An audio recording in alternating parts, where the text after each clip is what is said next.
Well, maybe it's simply the attempt to express our collective shock when we say we're trying to make sense of the horrific shooting at Sandy Hook Elementary School. But we're not going to make sense. Not from that which is totally disconnected from the cognitive capacity of any rational human being. The governor of Connecticut, Dan Malloy, got it right when he said evil has visited this community.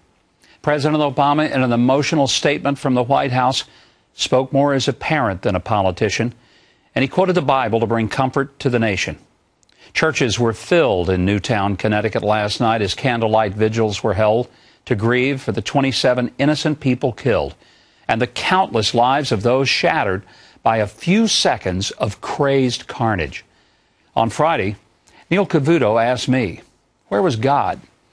And I said that for 50 years, we've systematically attempted to have God removed from our schools, our public activities, but then at the moment we have a calamity, we wonder where he was. Well, the predictable left lit up the airwaves and blogosphere with a vile and vicious reaction and jumped to the conclusion that I said that if we had prayer in school, the shooting wouldn't have happened. Well, I said nothing of the sort. It's far more than just taking prayer or Bible reading out of the schools.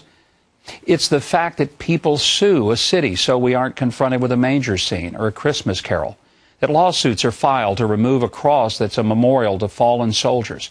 Churches and Christian-owned businesses are told to surrender their values under the edict of government orders to provide tax-funded abortion pills.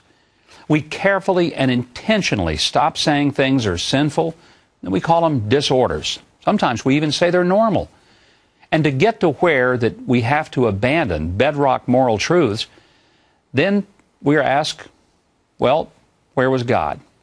And I respond that as I see it, we've escorted him right out of our culture and we've marched him off the public square, and then we express our surprise that a culture without him actually reflects what it's become. As soon as the tragedy unfolded, I think God did show up. He showed up in the lives of teachers who put their lives between a gunman and their students. He showed up in policemen who rushed into the school not knowing if they would be met with a barrage of bullets. He showed up in the form of hugs and tears for children, parents, and teachers who had lived through the slaughter.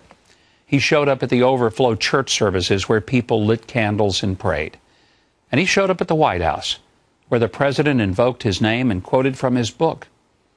And in a few days or weeks, we'll probably ask God to excuse himself from view, and we will announce in our arrogant pride that we're now enlightened and educated, and we've evolved beyond needing him.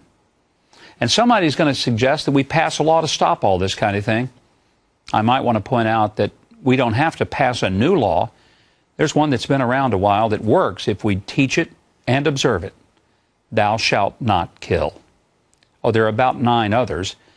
But to tell you about them would require bringing God back, and we know how unacceptable that might be. Let's go back.